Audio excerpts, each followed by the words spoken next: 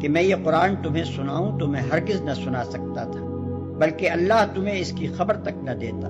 آخر میں تمہارے درمیان ایک عمر گزار چکا ہوں، کیا تم اتنا بھی نہیں سمجھتے؟ ان آیات میں قرآن کے کلام الہی ہونے پر جو استدلال کیا گیا ہے وہ دراصل 3 دلیلوں سے مرکب ہے۔ ایک یہ کہ قرآن اپنی زبان، اسلوب بیان، طرز استدلال، مضامین، مباحث، تعلیمات اور اخبار غیب کے لحاظ سے ایک معجزہ ہے جس کی نظیر لانا انسانی قدرت سے باہر ہے۔ تم کہتے ہو کہ اسے ایک انسان نے تصنیف کیا ہے، مگر ہم کہتے ہیں کہ تمام دنیا کے انسان مل کر بھی اس شان کی کتاب تصنیف نہیں کر سکتے، بلکہ اگر وہ جنہیں مشرکین نے اپنا معبود بنا رکھا ہے اور جن کی معبودیت پر یہ کتاب علانیہ ضرب لگا رہی ہے، منکرین قرآن کی مدد پر اکٹھے ہو جائیں تو وہ بھی ان کو اس قابل نہیں بنا سکتے کہ قرآن کے پائے کی کتاب تصنیف کر کے اس چیلنج کو رد کر سکیں۔ دوسرے یہ کہ محمد صلی اللہ علیہ وسلم کہیں باہر سے یکایک تمہارے درمیان نمودار نہیں ہو گئے ہیں، بلکہ اس قرآن کے نزول سے پہلے بھی 40 سال تمہارے درمیان رہ چکے ہیں۔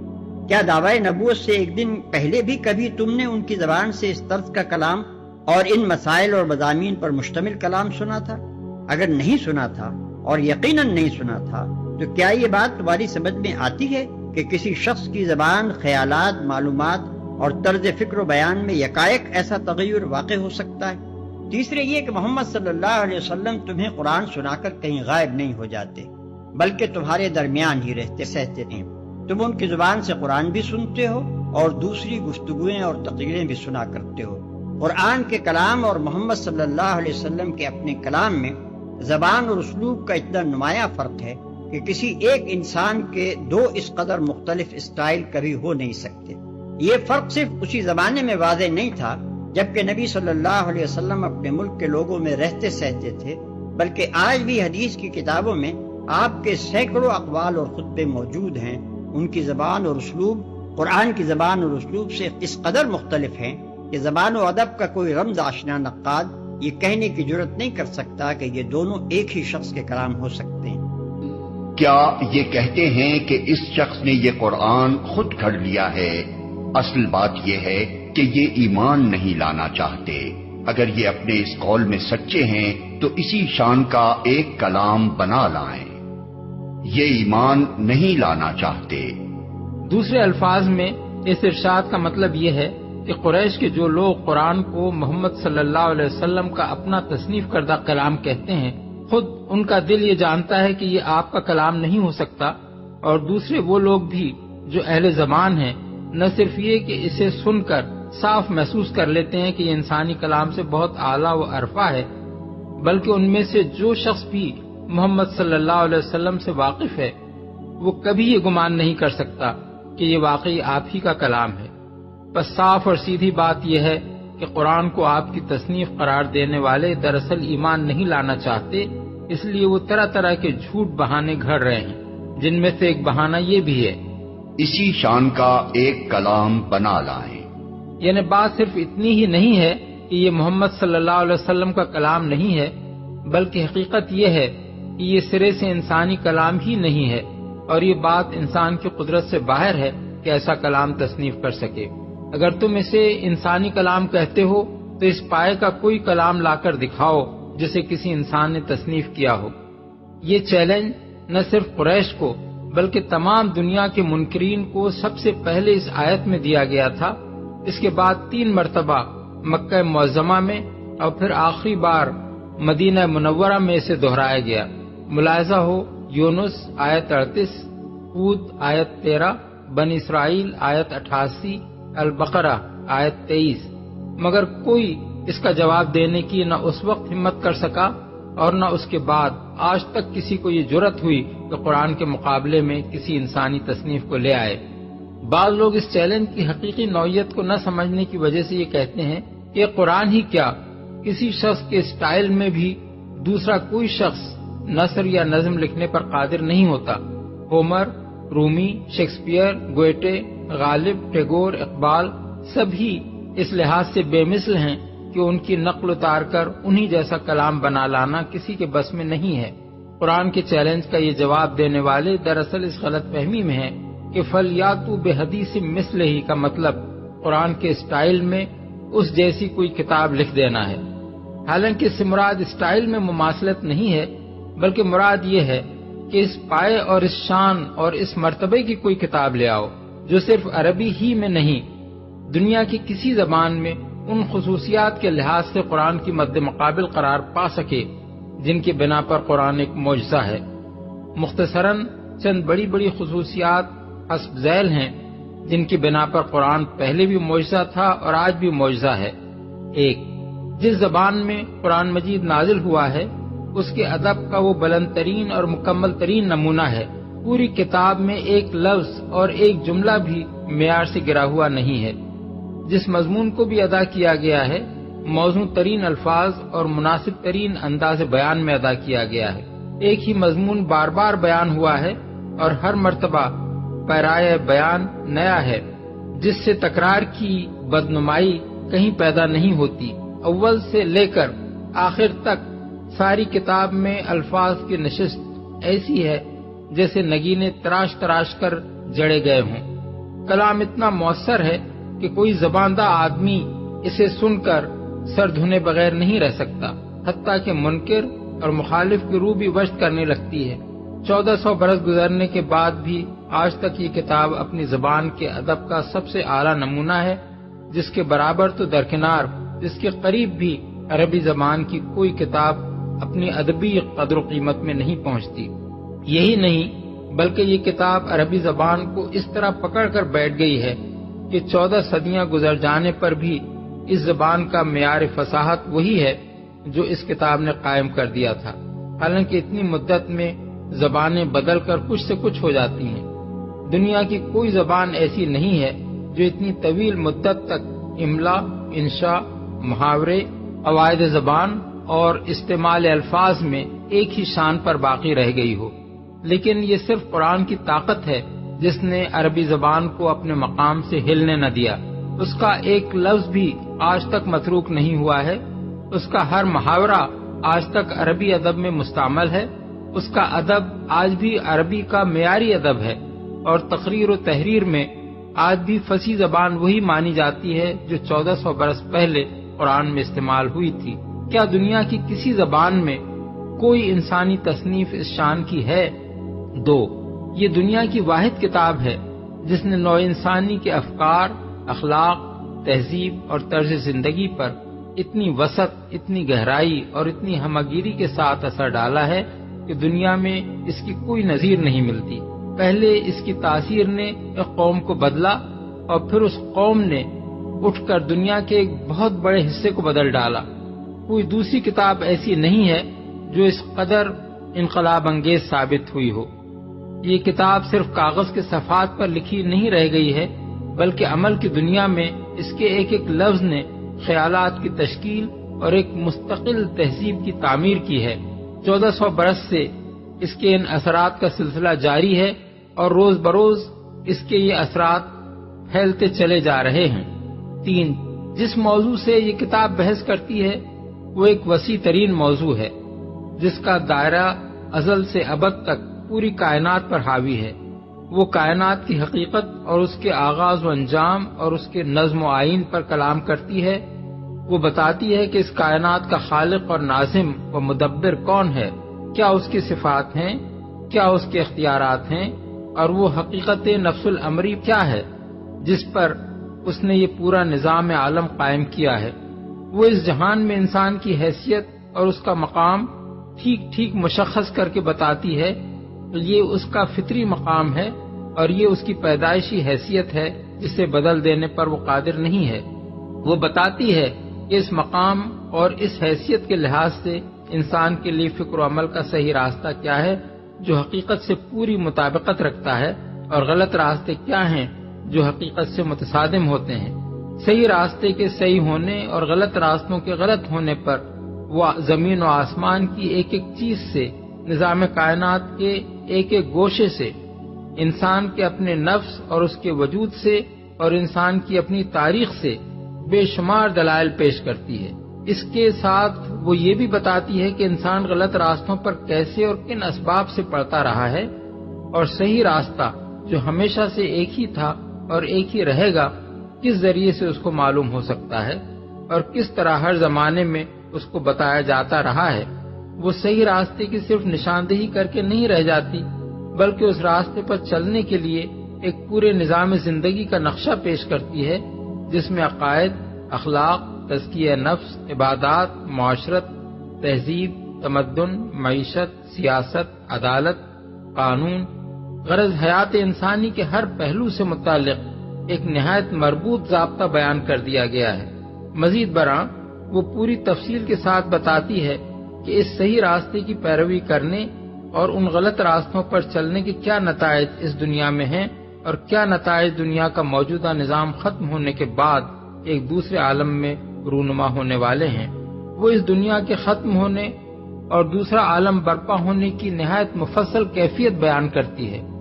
اس تغیر کے تمام مراحل ایک ایک کر کے بتاتی ہے، دوسرے عالم کا پورا نقشہ نگاہوں کے سامنے کھینچ دیتی ہے اور پھر بڑی وضاحت کے ساتھ بیان کرتی ہے کہ وہاں انسان کیسے ایک دوسری زندگی پائے گا، کس طرح اس کی دنیاوی زندگی کے اعمال کا محاسبہ ہوگا، کن امور کی اس سے باز پرس ہوگی، کیسی ناقابل انکار صورت میں اس کا پورا نامہ اعمال اس کے سامنے رکھ دیا جائے گا، کیسی زبردست شہادتیں اس کے ثبوت میں پیش کی جائیں گی، جزا اور سزا پانے والے کیوں جزا اور سزا پائیں گے، جزا پانے والوں کو کیسے انعامات ملیں گے اور سزا پانے والے کس کس شکل میں اپنے اعمال کے نتائج بھگتیں گے۔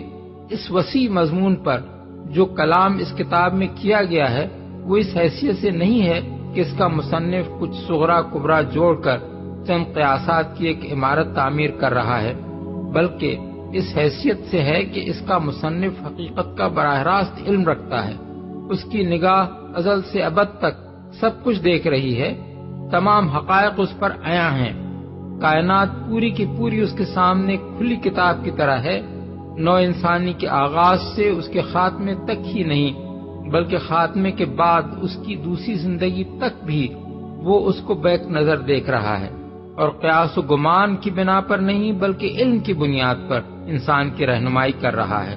جن حقائق کو علم کی حیثیت سے وہ پیش کرتا ہے ان میں سے کوئی ایک بھی آج تک غلط ثابت نہیں کیا جا سکا ہے۔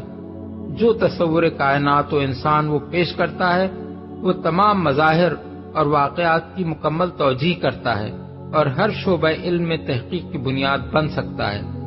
فلسفہ و سائنس اور علوم عمران کے تمام آخری مسائل کے جوابات اس کے کلام میں موجود ہیں، اور ان سب کے درمیان ایسا منطقی ربط ہے کہ ان پر ایک مکمل مربوط اور جامع نظام فکر قائم ہوتا ہے۔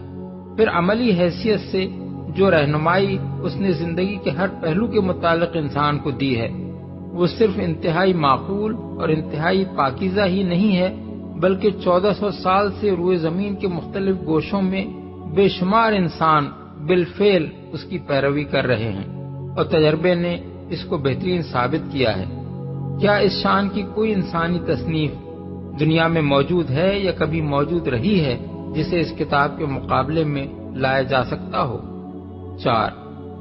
یہ کتاب پوری کی پوری بیک وقت لکھ کر دنیا کے سامنے پیش نہیں کر دی گئی تھی بلکہ چند ابتدائی ہدایات کے ساتھ ایک تحریک اصلاح کا آغاز کیا گیا تھا، اور اس کے بعد 23 سال تک وہ تحریک جن جن مرحلوں سے گزرتی رہی ان کے حالات اور ان کی ضروریات کے مطابق اس کے اجزاء اس تحریک کے رہنما کی زبان سے کبھی طویل خطبوں اور کبھی مختصر جملوں کی شکل میں ادا ہوتے رہے۔ پھر اس مشن کی تکمیل پر مختلف اوقات میں صادر ہونے والے یہ اجزاء اس مکمل کتاب کی صورت میں مرتب ہو کر دنیا کے سامنے رکھ دیے گئے جسے قرآن کے نام سے موسوم کیا گیا ہے۔ تحریک کے رہنما کا بیان ہے کہ یہ خطبے اور جملے اس کے تبازات نہیں ہیں بلکہ خداوند عالم کی طرف سے اس پر نازل ہوئے ہیں۔ اگر کوئی شخص انہیں خود اس رہنما کے تبازات قرار دیتا ہے تو وہ دنیا کی پوری تاریخ سے کوئی نظیر ایسی پیش کرے کہ کسی انسان نے سالہ سال تک مسلسل ایک زبردست اجتماعی تحریک کی بطور خود رہنمائی کرتے ہوئے کبھی ایک واعظ اور معلم اخلاق کی حیثیت سے، کبھی ایک مظلوم جماعت کے سربراہ کی حیثیت سے، کبھی ایک مملکت کے فرمانروا کی حیثیت سے، کبھی ایک برسر جنگ فوج کے قائد کی حیثیت سے، کبھی ایک فاتح کی حیثیت سے، کبھی ایک شارع اور مقنن کی حیثیت سے، غرض بکثرت مختلف حالات اور اوقات میں بہت سی مختلف حیثیتوں سے جو مختلف تقریریں کی ہوں یا باتیں کہی ہوں، وہ جمع ہو کر ایک مکمل، مربوط اور جامع نظام فکر و عمل بنا دیں۔ ان میں کہیں کوئی تناقض اور تضاد نہ پایا جائے، ان میں ابتدا سے انتہا تک ایک ہی مرکزی تخیل اور سلسلہ فکر کار فرما نظر آئے۔ اس نے اول روز سے اپنی دعوت کی جو بنیاد بیان کی ہو، آخری دن تک اسی بنیاد پر وہ عقائد و اعمال کا ایک ایسا ہمگیر نظام بناتا چلا جائے جس کا ہر جز دوسرے اجزاء سے کامل مطابقت رکھتا ہو، اور اس مجموعے کو پڑھنے والا کوئی صاحب بصیرت آدمی یہ محسوس کیے بغیر نہ رہے کہ تحریک کا آغاز کرتے وقت اس کے محرک کے سامنے آخری مرحلے تک کا پورا نقشہ موجود تھا، اور ایسا کبھی نہیں ہوا کہ بیچ کے کسی مقام پر اس کے ذہن میں کوئی ایسا خیال آیا ہو جو پہلے اس پر منکشف نہ تھا یا جسے بعد میں اس کو بدلنا پڑا۔ اس شان کا کوئی انسان اگر کبھی گزرا ہو جس نے اپنے ذہن کی خلاقی کا یہ کمال دکھایا ہو تو اس کی نشاندہی کی جائے۔ 5. جس رہنما کی زبان پر یہ خطبے اور جملے جاری ہوئے تھے، وہ یکایک کسی گوشے سے نکل کر صرف ان کو سنانے کے لیے نہیں آ جاتا تھا اور انہیں سنانے کے بعد کہیں چلا نہیں جاتا تھا، وہ اس تحریک کے آغاز سے پہلے بھی انسانی معاشرے میں زندگی بسر کر چکا تھا، اور اس کے بعد بھی وہ زندگی کی آخری ساعت تک ہر وقت اسی معاشرے میں رہتا تھا۔ اس کی گفتگو اور تقریروں کی زبان اور طرز بیان سے لوگ بخوبی آشنا تھے۔ احادیث میں ان کا ایک بڑا حصہ اب بھی محفوظ ہے، جسے بعد کے عربی داں لوگ پڑھ کر خود بآسانی دیکھ سکتے ہیں کہ اس رہنما کا اپنا طرز کلام کیا تھا۔ اس کے ہم زبان لوگ اس وقت بھی صاف محسوس کرتے تھے، اور آج بھی عربی زبان کے جاننے والے یہ محسوس کرتے ہیں کہ اس کتاب کی زبان اور اس کا اسٹائل اس رہنما کی زبان اور اس کے اسٹائل سے بہت مختلف ہے، حتیٰ کہ جہاں اس کے کسی خطبے کے بیچ میں اس کتاب کی کوئی عبارت آ جاتی ہے تو وہاں دونوں کی زبان کا فرق بالکل نمایاں نظر آتا ہے۔ سوال یہ ہے کہ کیا دنیا میں کوئی انسان کبھی اس بات پر قادر ہوا ہے یا ہو سکتا ہے کہ سالہ سال تک دو قطعی مختلف اسٹائلوں میں کلام کرنے کا تکلف نبھاتا چلا جائے اور کبھی یہ راز فاش نہ ہو سکے کہ یہ دو الگ اسٹائل دراصل ایک ہی شخص کے ہیں؟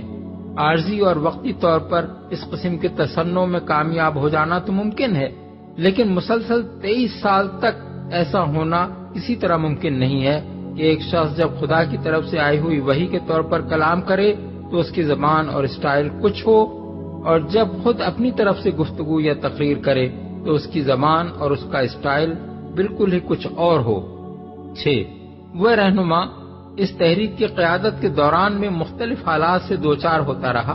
کبھی برسوں وہ اپنے ہم وطنوں اور اپنے قبیلے والوں کی تضحیک، توہین اور سخت ظلم و ستم کا نشانہ بنا رہا، کبھی اس کے ساتھیوں پر اس قدر تشدد کیا گیا کہ وہ ملک چھوڑ کر نکل جانے پر مجبور ہو گئے، کبھی دشمنوں نے اس کے قتل کی سازشیں کی، کبھی خود اسے اپنے وطن سے ہجرت کرنی پڑی، کبھی اس کو انتہائی اسرت اور فاقہ کشی کی زندگی گزارنی پڑی، کبھی اسے پہم لڑائیوں سے سابقہ پیش آیا جن میں شکست اور فتح دونوں ہی ہوتی رہیں، کبھی وہ دشمنوں پر غالب آیا اور وہی دشمن جنہوں نے اس پر ظلم توڑے تھے اس کے سامنے سرنگوں نظر آئے، کبھی اسے وہ اقتدار نصیب ہوا جو کم ہی کسی کو نصیب ہوتا ہے۔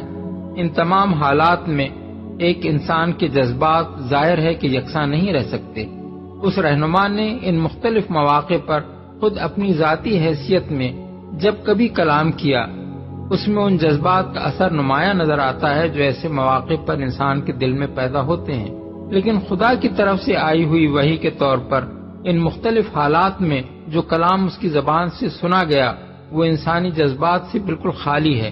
کسی ایک مقام پر بھی کوئی بڑے سے بڑا نقاد انگلی رکھ کر یہ نہیں بتا سکتا کہ یہاں انسانی جذبات کار فرما نظر آتے ہیں۔ 7.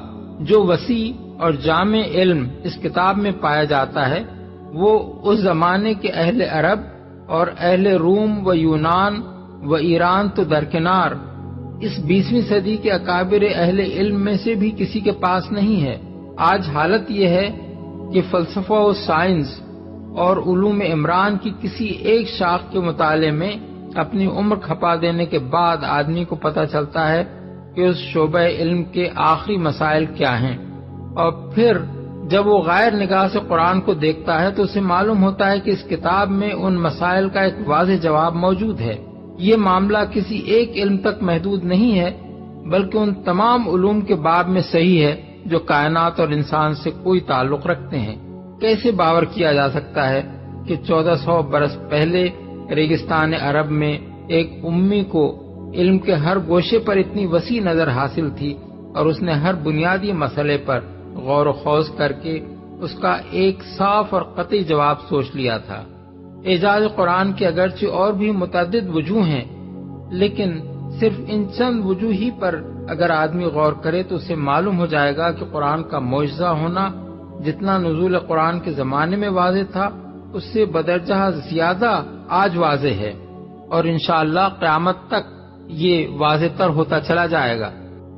ام یقولون افترا، کیا ان کا کہنا یہ ہے کہ حضور نے یہ خود گھڑ لیا ہے، محمد نے یہ خود جو ہے موضوع کر لیا ہے کلام، یہ قرآن ان کی تصنیف ہے؟ قل فاتوا بسورۃ مثلہ، تو کہیے ان سے کہ لے آؤ تم بھی ایک سورت اس جیسی، وادعوا من استطعتم من دون اللہ، اور اللہ کے سوا جس کو چاہو پکار لو، ان کنتم صادقین، اگر تم سچے ہو۔ یہ چیلنج سورہ بقرہ میں بھی آیا تھا اور یہاں بھی آیا ہے، بلکہ کہنا یہ چاہیے یہاں بھی آیا ہے اور پھر سورہ بقرہ میں بھی آئے گا۔ یہ تو یوں سمجھیے کہ مکی صورتوں میں آخری مرتبہ یہ چیلنج سورہ یونس میں ہے، اس سے ذرا اور جو ہے ہلکا چیلنج وہ اس سے آگے سورہ ہود میں آ جائے گا کہ 10 صورتیں بنا کے لے آؤ۔ یہ گویا کہ برسبیل تنزل آخری درجے میں ایک صورت ہی بنا کر لے آؤ۔ اب آیا ہے رسالت کا معاملہ، وَإِن كُنتُمْ فِي رَيْبٍ مِّمَّا نَزَّلْنَا عَلَىٰ عَبْدِنَا، اگر تمہیں رسالت محمدی پر شک ہے صلی اللہ علیہ وسلم، اس کے کیا معنی ہے؟ کہ تمہیں اس قرآن کے بارے میں شک ہے جو ہم نے اپنے بندے پر نازل کیا ہے، اگر ہے شک فی الواقع، وَإِن كُنتُمْ فِي رَيْبٍ، اگر تمہیں واقعاً شک ہے مما نزلنا علی عبدنا، اس پر جو ہم نے اپنے بندے پر نازل فرمایا ہے، فاتوا بسورۃ من مثلہ، تو لے آؤ اس جیسی ایک ہی صورت۔ یہ ہم کل پوری تفصیل سے دیکھ چکے ہیں کہ برسبیل تنزل یہاں پہنچے ہیں۔ پہلے 2 آیتیں میں نے آپ کو سنائی تھی جس میں پورے قرآن کی مثال لانے کا چیلنج کیا گیا، پھر ایک آیت سنائی جس میں 10 صورتیں ہی لے آؤ، اب آخری درجے میں ایک صورت ہی بنا گا، اور ایک صورت تو سورۃ العصر کے مساوی بھی ہو سکتی تھی، سورۃ الکوثر کے مساوی بھی ہو سکتی تھی۔ وَادْعُوا شُهَدَاءَكُم مِّن دُونِ اللَّهِ إِن كُنتُمْ صَادِقِينَ، اور بلا لو اپنے سارے مددگاروں کو اللہ کے سوا، جن ہوں انس ہوں، اس لیے کہ قریش کا خیال یہ تھا کہ جو شعراء ہوتے ہیں ان کے پاس جن ہوتے ہیں، وہ جن انہیں سکھاتے ہیں، ورنہ عام آدمی تو یہ شعر نہیں کہہ سکتا۔ تو تمہارا اگر کوئی گمان ہے کوئی جنات سکھانے والے ہیں، کوئی انسان ہے، خطیب ہے، شعراء ہے، ادیب، سب کو جمع کر، ان کنتم صادقین۔ اب یہ ہے بہت ہی، اس کو میں نے کل کہا تھا، آپ کو یاد ہوگا، قرآن کا انداز کیا ہوتا ہے کہ وہ اپنے اندر جھانکنے کی دعوت دیتا ہے۔ یہ گویا کہ آنکھوں میں آنکھیں ڈال کر یہ کہا جا رہا ہے کہ حقیقت میں تمہیں کوئی شک نہیں ہے، یہ تم بات بنا رہے ہو صرف، اگر واقعی شک ہے تو آؤ میدان میں، حقیقت یہ ہے کہ تمہیں شک نہیں ہے، اگر تم سچے ہو فاتوا بسورۃ من مثلہ، تو اس جیسی ایک ہی صورت بنا لاؤ۔ ام یقولون افترا، کیا ان کا کہنا یہ ہے کہ یہ قرآن جو ہے محمد نے خود گھڑ لیا ہے؟ قل فاتوا بعشر سور مثلہ مفتریات، اب یہ ہے وہ چیلنج جو دوسرے نمبر پر دیا گیا۔ پہلا چیلنج تھا کہ تم پورے قرآن جیسی کوئی کتاب بنا کر لاؤ، وہ آگے چل کر آئے گا سورہ بنی اسرائیل میں اور دوسری صورتوں میں۔ اس سے نیچے اتر کر اچھا 10 صورتیں بنا کے لے آؤ، اس سے نیچے پر سبیل تنزل ایک صورت، اس ایک صورت کی بات سورہ یونس میں بھی آ چکی ہے اور سورہ بقرہ میں بھی، یہاں وہ 10 والا معاملہ ہے۔ قل فاتوا بعشر سور مثلہ مفتریات، تو ان سے کہیے کہ اچھا اگر ایسا ہی ایک قرآن گھڑا جا سکتا ہے اور انسان کی قوت اور قدرت میں ہے کہ ایسی کتاب تصنیف کر لے، تو تم 10 صورتیں تم بھی اس کی تصنیف کر کے لے آؤ۔ وَادْعُوا مَنِ اسْتَطَعْتُم مِّن دُونِ اللَّهِ إِن كُنتُمْ صَادِقِينَ، اور جن کو بھی تم بلا سکو اللہ کے سوا بلا لو مدد کے لیے اگر تم سچے ہو۔ اللہ نے بہترین کلام اتارا ہے ایک ایسی کتاب جس کے تمام اجزاء ہم رنگ ہیں اور جس میں بار بار مضامین دہرائے گئے ہیں۔ اسے سن کر ان لوگوں کے رونگٹے کھڑے ہو جاتے ہیں جو اپنے رب سے ڈرنے والے ہیں، اور پھر ان کے جسم اور ان کے دل نرم ہو کر اللہ کے ذکر کی طرف راغب ہو جاتے ہیں۔ یہ اللہ کی ہدایت ہے جس سے وہ راہ راست پر لے آتا ہے جسے چاہتا ہے، اور جسے اللہ ہدایت نہ دے اس کے لیے پھر کوئی ہادی نہیں ہے۔ یعنی ان میں کوئی تضاد اور اختلاف نہیں ہے، پوری کتاب اول سے لے کر آخر تک ایک ہی مدعا ہے، ایک ہی عقیدہ اور ایک ہی نظام فکر و عمل پیش کرتی ہے۔ اس کا ہر جز دوسرے جز کی اور ہر مضمون دوسرے مضمون کی تصدیق و تائید اور توضیح و تشریح کرتا ہے، اور معنی و بیان دونوں کے لحاظ سے اس میں کامل یکسانی پائی جاتی ہے۔ میرے ایک دوست نے بات بھی کی تو انہوں نے وہ بار بار ایک چیلنج بہت ٹھوک کے کہتے ہیں کہ جو قرآن شریف ہے وہ کلام اللہ نہیں ہے، مطلب ایشور کی اللہ کی وانی نہیں ہے، تو اس کے کہتے ہیں یہ میرا چیلنج ہے قیامت تک آپ ثابت کر دو، اور اس کی دلیل میں وہ کہتے ہیں کہ قرآن شریف کی سب سے پہلی جو آیت ہے بسم اللہ الرحمن الرحیم، اور دوسری ایک جو دلیل دیتے ہیں ریفرنس دیتے ہیں کہ سورہ فاتحہ جسے ہم الحمد شریف کہتے ہیں، تو بسم اللہ الرحمن الرحیم میں کہتے ہیں کہ بھائی اللہ کے نام سے شروع کرتا ہوں، تو اللہ کس اللہ کے نام سے شروع کرنے کو کہہ رہے ہیں؟ پھر ایک جگہ کہہ رہے ہیں سورہ فاتحہ میں کہ اہدنا الصراط المستقیم، یہ اللہ مجھے سیدھے راستے پہ چلا، یہ اس راستے میں جس میں تو نے انعام فرمایا، تو اللہ ہی اللہ کو کہہ رہے ہیں کہ مجھے سیدھے راستے پہ چلا۔ تو یہ دلیل دے کے کہتے ہیں کہ یہ جو کتاب ہے جسے قرآن کو آپ کلام اللہ کہتے ہو، اللہ کی وانی کہتے ہو، یہ اللہ کی وانی نہیں ہے بلکہ رسول اللہ صلی اللہ علیہ وسلم نے اور ان کے صحابہ نے لکھی ہے۔ تو اس پہ آپ کیا کہو گے؟ دیکھیے ایسا ہے کہ یہ یاد رکھیے کہ اسلام کے خلاف جو اعتراضات کرتے ہیں اور جتنے بھی اعتراضات آج تک ہوئے ہیں ہسٹری میں، وہ دو طرح کے لوگ کرتے ہیں، یا تو وہ جاہل ہیں، ان کو پتہ نہیں ہے، اپنی جہالت کی وجہ سے اعتراض کرتے ہیں۔ اور مجھے خود حیرت ہوئی کہ کچھ سوالات میں نے بھی دیکھے ہیں جن پنڈت جی کا آپ نے حوالہ دیا، میں ان کے اعتراضات کو سن کر میرے چہرے پر مسکراہٹ ہی آئی، چونکہ اس طرح کے اعتراضات بچے تو کر سکتے ہیں لیکن ایک بوڑھے سے، اور جو اپنے آپ کا یہ بھی دعویٰ کرتا ہو کہ میں امام بھی رہا اور پڑھا بھی اور میں فلاں ہوں، تو اس سے جو ہے یہ توقع نہیں کی جا سکتی تھی۔ تو یا تو آدمی جہالت کی وجہ سے کرتا ہے اعتراض، یا پھر وہ جھوٹ بولتا ہے، تیسرا کوئی آپشن نہیں ہے، یا تو آپ جھوٹے ہیں یا آپ جاہل ہیں۔ ایسے لوگوں کو اگنور کرنا چاہیے، لیکن چونکہ ان سوالات سے بہت سے ہمارے مسلم یوتھ اور بہت سے غیر مسلم جو یعنی کھلا ذہن رکھتے ہیں، جو مختلف مذہبوں کے بارے میں جاننا چاہتے ہیں، حق کی تلاش میں ہیں، وہ تھوڑا سا کنفیوز ہو جاتے ہیں، اس لیے ان اعتراضات کا جواب دینا بھی ضروری ہوتا ہے۔ بہرحال تو آپ نے جو یہ سوال کیا کہ قرآن کریم ان صاحب کے نزدیک اللہ تعالیٰ کا کلام نہیں ہے، چونکہ قرآن شروع اس طریقے سے ہوتا ہے کہ بسم اللہ الرحمن الرحیم شروع کرتا ہوں اللہ کے نام سے، تو اللہ ہی یہ کیوں کہہ رہا ہے کہ شروع کرتا ہوں اللہ کے نام سے، یا تمام تعریفیں اللہ کے لیے ہیں؟ ٹھیک ہے، یہ اس طرح ہونا چاہیے تھا کہ تمام تعریفیں میرے لیے ہیں، غالباً یہی ان کے کہنے کا مقصد ہے۔ تو دراصل اس کی وجہ یہ ہے کہ جو آدمی اعتراض کر رہا ہے اس کو وہ دعویٰ تو کر رہا ہے کہ میں اپنے مذہب کا بہت ماہر ہوں، بڑا زبردست اسکالر ہوں، لیکن حقیقتاً اس کو اپنے مذہب کی الف بھی نہیں پتا۔ ٹھیک ہے، میں آپ کو دو چیزیں بتاتا ہوں۔ سب سے پہلی بات، رگ وید جو آریہ سماج میں بلکہ پورے سناتن دھرم میں ایک بنیادی اسکرپچر ہے، اور اس کتاب کے بارے میں یہ کہا جاتا ہے کہ یہ پرمیشور کی طرف سے آئی ہے، الہام ہوئی ہے۔ ٹھیک ہے، اس کا جو پہلا منتر ہے، چلو کہیں اور جانے کی ضرورت نہیں ہے، رگ وید کھولیے، پہلا منتر پڑھ لیجیے۔ پہلا منتر جو ہے وہ یہ ہے کہ ہم لوگ اس اگنی کی تعریف کرتے ہیں جو کہ ہمارا پورا ہت کرنے والا ہے۔ یہ منتر ہے، ہم لوگ اس اگنی کی تعریف کرتے ہیں۔ ٹھیک ہے، اور قرآن میں کیا ہے؟ الحمدللہ رب العالمین، تمام تعریف اللہ کے لیے ہے۔ تو بھائی یہ اعتراض تو پھر ہر کتاب پر ہوگا۔ ٹھیک ہے، میں یہ نہیں کہہ رہا ہوں کہ آپ اس کتاب پر اعتراض کریں، مجھے کوئی اعتراض نہیں کسی بھی کتاب کے اوپر۔ میں تو مانتا ہوں کہ ساری کتابیں جو الہامی ہیں وہ اللہ تعالیٰ کی طرف سے مختلف زمانوں میں آئی ہیں، اس میں وید بھی ہو سکتی ہے، مجھے کوئی وید کے اوپر کوئی اعتراض نہیں ہے۔ لیکن جب آپ یہ کہتے ہیں کہ نہیں قرآن میں یہ پرابلم ہے، تو پھر ہم اس کے بعد ہمیں کہنا پڑے گا کہ بھئی اگر آپ کو یہ پرابلم یہاں نظر آ رہی ہے تو پھر پہلے اس پرابلم کو فکس کیجئے۔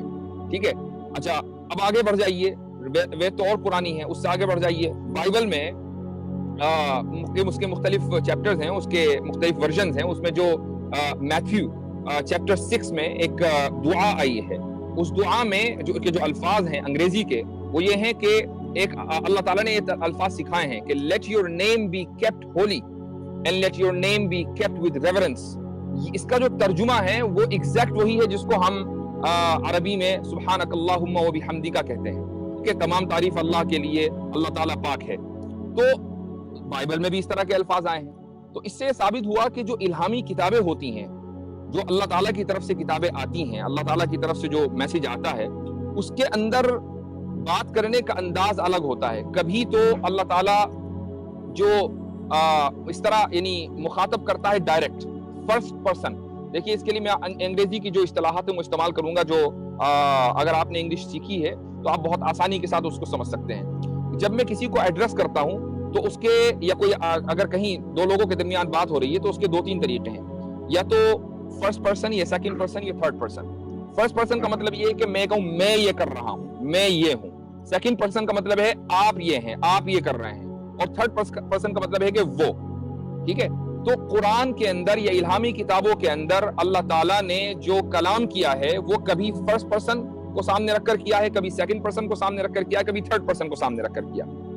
مثال قرآن کریم میں ان تینوں چیزوں کا استعمال ہوا ہے، تینوں طریقوں سے آیا ہے. فرسٹ پرسن میں، اللہ سبحانہ و تعالیٰ فرماتے ایک آیت میں انی انا اللہ، میں ہی اللہ ہوں اور میرے سوا کوئی معبود نہیں. انی انا اللہ.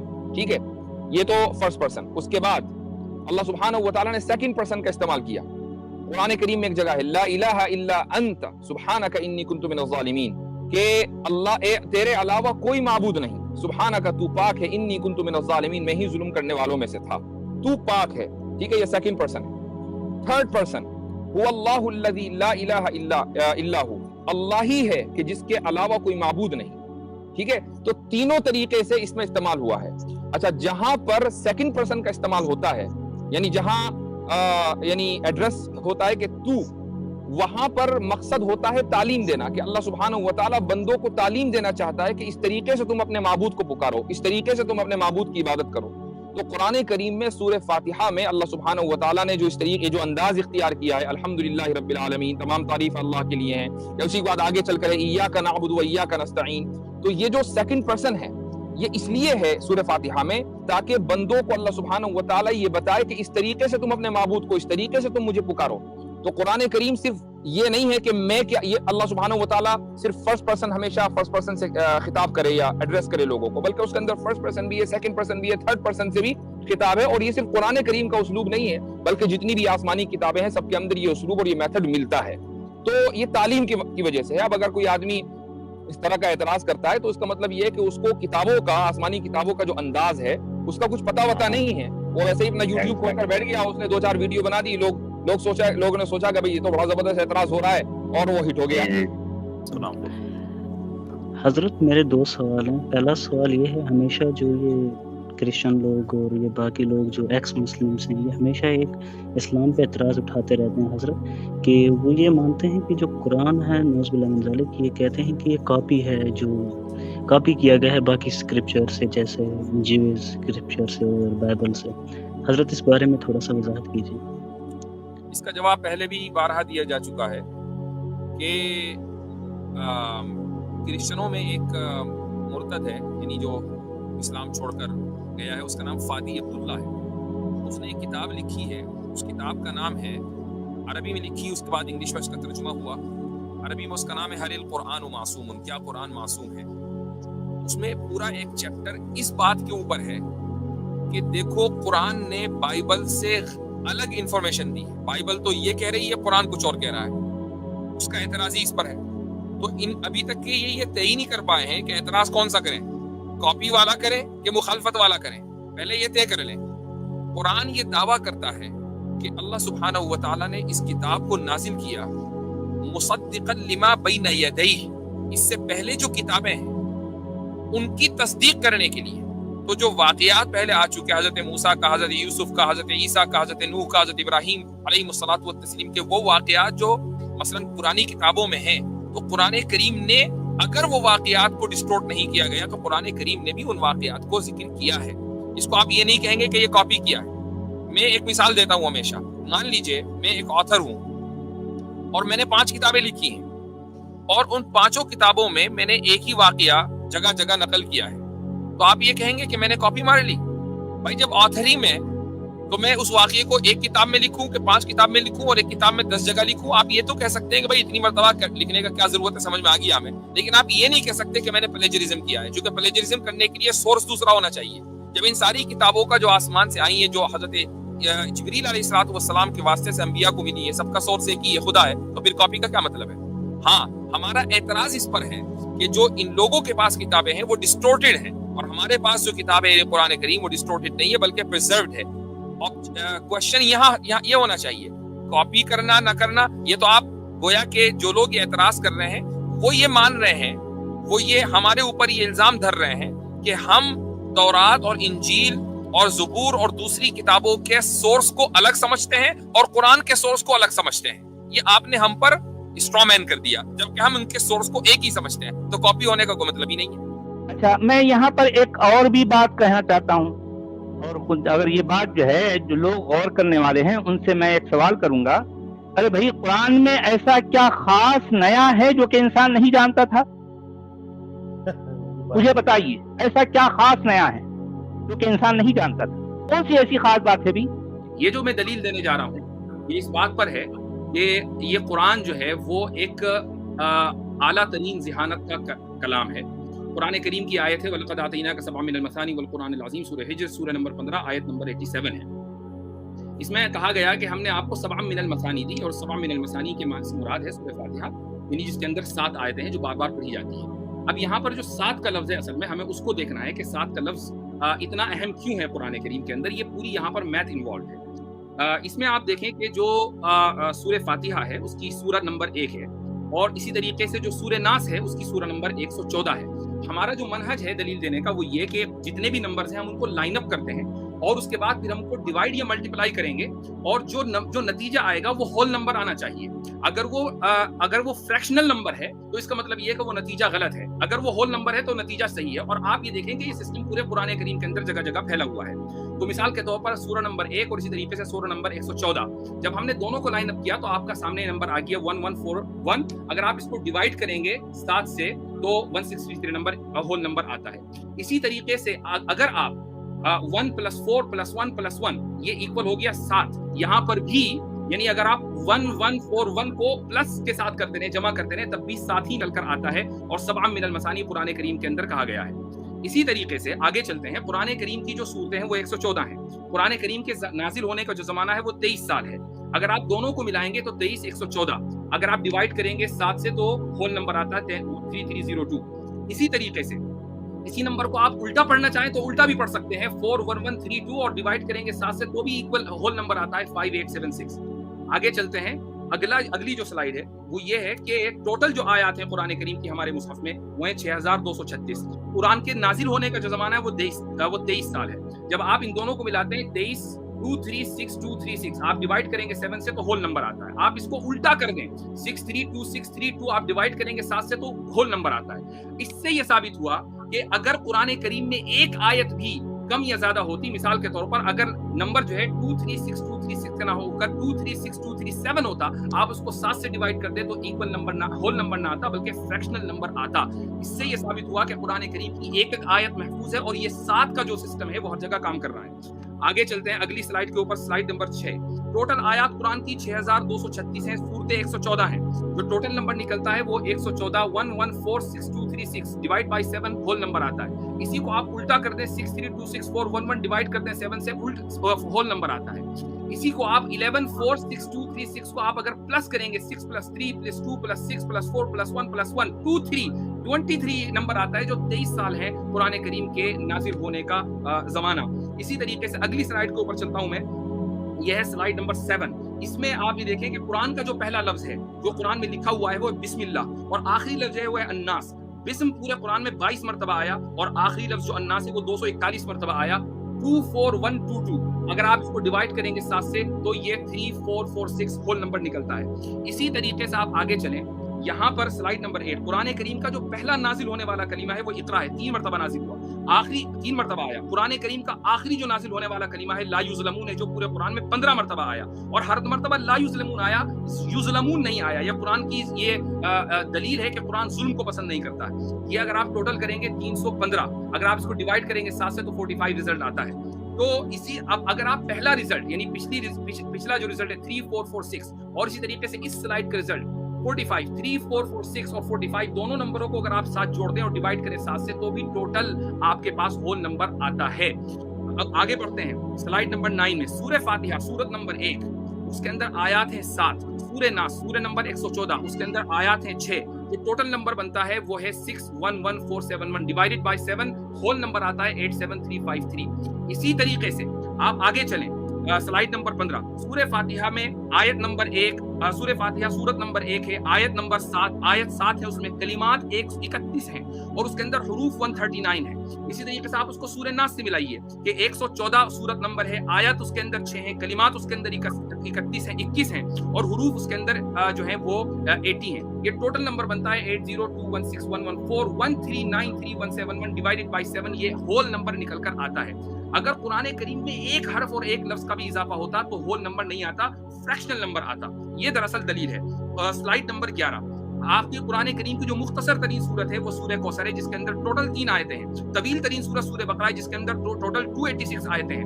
286 ڈیوائڈڈ بائی 7 ایکول نمبر آتا ہے. اسی کو آپ الٹا کر دیجئے تو بھی ایکول نمبر آتا ہے. ایکول کے بجائے ہول نمبر میں کہنا چاہوں گا، ہول نمبر آتا ہے. اسی طریقے سے سلائڈ نمبر 12 میں آپ کے سامنے 3 نمبر نظر آ رہے ہیں 18 77 19 صورتیں ایسی ہیں جس کے اندر آیا سنگل ڈیجٹ میں ہے، 77 صورتیں ایسی ہیں جن کے اندر آیا 2 ڈیجٹ میں ہے، 18 صورتیں ایسی ہیں جن کے اندر آیا 3 ڈیجٹ میں ہے. ان کا جو ٹوٹل نمبر ہے 18 17 19 اس کو ڈیوائڈ کریں گے آپ 7 سے تو ہول نمبر آتا ہے. اگر مان لیجئے 19 صورتوں کے بجائے 18 صورتیں ہوتی ایسی یا 21 صورتیں ہوتی تو کبھی بھی ہول نمبر نہیں آ سکتا تھا، فریکشنل نمبر آتا. اب آپ دیکھ لیں قرآن کریم کی جو آیت ہے وَلَقَدْ آتَيْنَاكَ سَبْعًا مِنَ الْمَثَانِي وَالْقُرْآنِ الْعَظِيمِ کے جس کے تحت یہ 7 سسٹم کی بات ہو رہی ہے. میں سمجھتا ہوں کہ بات تھوڑا لمبی ہو گئی. یہ دلیل بہت لمبی ہے اور میں اس میں آگے تک جا سکتا ہوں. میرا مطالبہ یہ ہے کہ قرآن کریم جس زمانے میں نازل ہوا اس زمانے میں سپر کمپیوٹر نہیں تھا. قرآن کریم کے 114 چیپٹر ہیں جو اس پورے نیومیریکل نظام کے اوپر جو 7 کا نظام ہے اس کے اوپر قائم ہے. اور ایک عدد اور ہے وہ ہے 19 کا علیہ 19 2 عدد کے اوپر قائم ہے. آپ اگر قرآن کریم کے چیلنج کو ایکسپٹ کرنا چاہتے ہیں تو آپ کوئی ایسا کلام لے کر آئیں جس میں 114 چیپٹر ہوں اور اسی طریقے سے وہ کسی نیومیریکل سسٹم پر قائم ہو، 7 ہو 8 ہو 10 ہو 12 ہو 19 ہو. کمپیوٹر کی مدد آپ نہ لیں اور وہ کلام اپنی بلاغت کی انتہا پر پہنچا ہوا ہو، اپنی فصاحت کی انتہا پر پہنچا ہوا ہو، سچائی میں اور ہدایت کے اندر اپنے موضوع پر ہو. اگر ایسا کلام آپ لے کر آتے ہیں تو کہا جا سکتا ہے کہ آپ نے قرآن کے چیلنج کو ایکسپٹ کر لیا. لیکن اگر آپ ایسا کلام نہیں لا سکتے ہیں تو قرآن کا آپ چیلنج کو ایکسپٹ کرنا بھول جائیں.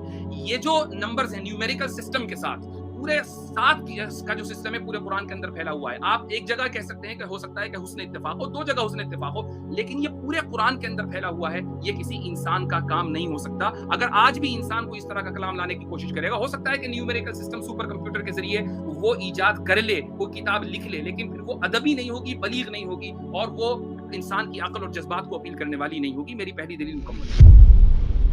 The arrangement of the Quran is one of many reasons why Muslims believe that it could only have come from God. In fact, modern research has discovered a remarkable structure in the Quran known as ring composition. To demonstrate this, let's analyze the 2nd chapter of the Quran known as Al-Baqarah, the cow. This chapter consists of a total of 286 verses. The entire chapter can be divided into 9 groups based on theme. The first group of verses talk about faith and unbelief. This mirrors the theme of the last group of verses. The second group covers God's creation and knowledge. This again mirrors the second to the last group's theme. The third group discusses the law given to the Israelites, which mirrors the giving of law to the Muslims in the 7th group. The fourth group relates to the test of Abraham, a mirror of the test of Muslims in the 6th group. The middle group, the 5th group, is the central theme of the entire chapter, the change in direction of the Muslim prayer. We have made you believers a middle nation, so that you may bear witness to the truth before others. We only made the direction the one you used to face in order to distinguish those who follow the messenger from those who turn on their heels. This turning point was the change in direction of the daily prayers from Jerusalem to Mecca, which represented a big test for the believers. We find the mention of this important turning point in exactly the middle of the chapter, the 143rd verse. Moreover, this verse even contains the word middle. Together, these 9 groups form a giant ring composition. As you can see, ring composition is structured as a sort of circle, with the central meaning placed at the center. You can think of it in terms of a mirror, so ring composition is the equivalent of putting a mirror in the middle. What is mentioned in the first half will be reflected in the second half. Things can be taken a step further. If we examine these 9 groups, we find that they each contain sub-ring compositions. So what we have is rings within rings. For example, here is the 8th group with the theme of God's creation and knowledge. We can see that the beginning and the end both have the themes of giving and charity, and the central theme of God's power and knowledge is placed in the middle.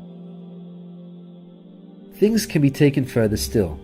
This sub-ring contains yet another ring within itself. This is the 255th verse known as Ayat al-Kursi, the verse of the throne. Just like the chapter which contains it, the verse of the throne can be divided into 9 groups based on theme. The first and 9th parts each mention God's personal names.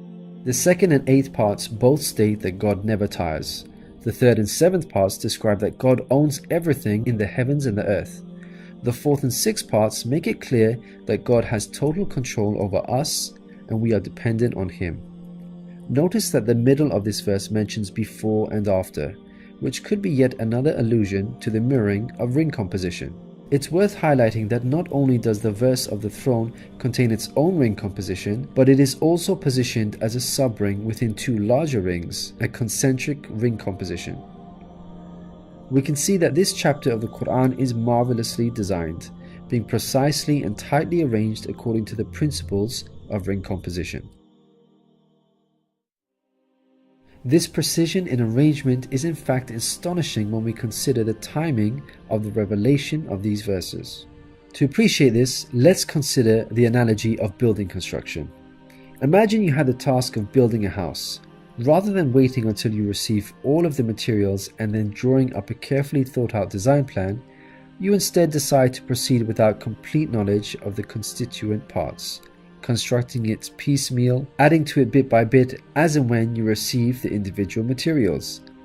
What are the chances that this approach will result in a well-constructed house? Unlike an organized approach where each part is placed in its best possible position according to a design plan, instead you have a situation where it seems each part is placed arbitrarily, depending on the order in which the parts were received. In such circumstances, you would most likely end up with a very poorly designed house, liable to collapse at any time. It is highly unlikely, perhaps even impossible, that this disorganized approach would end up with the same stunningly designed house as an organized approach.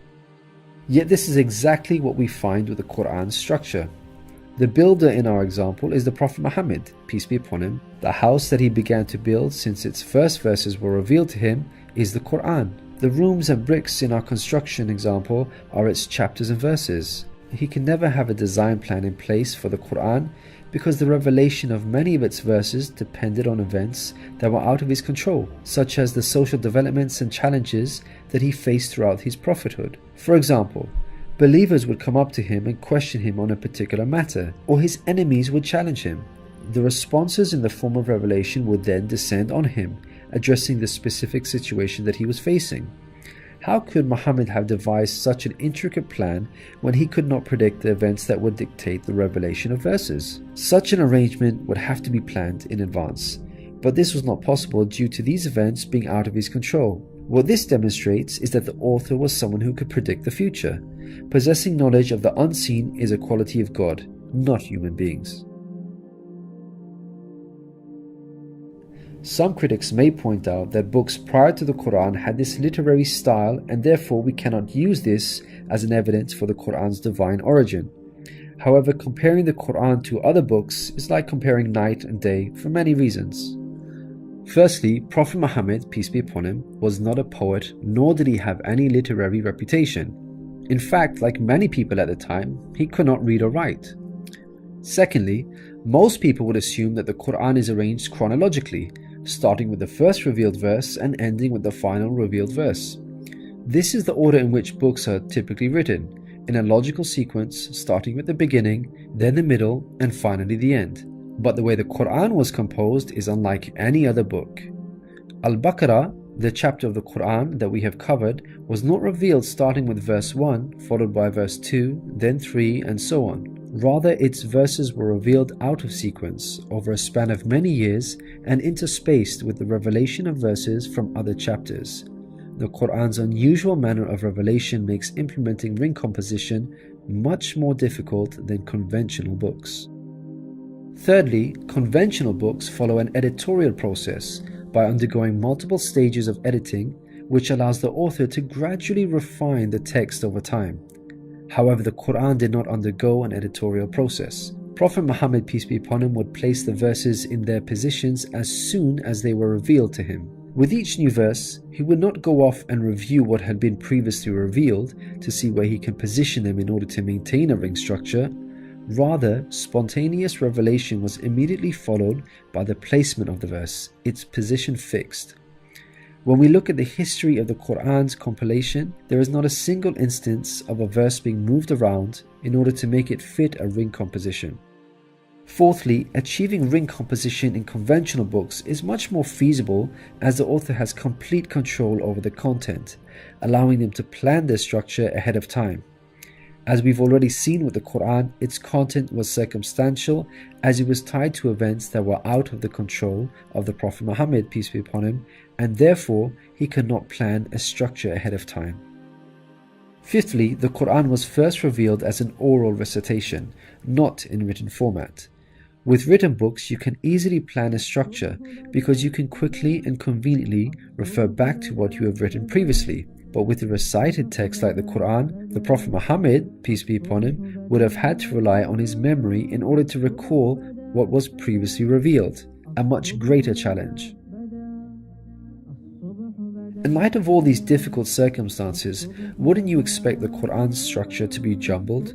What we find against all odds, however, is that the Quran contains a remarkably sophisticated structure.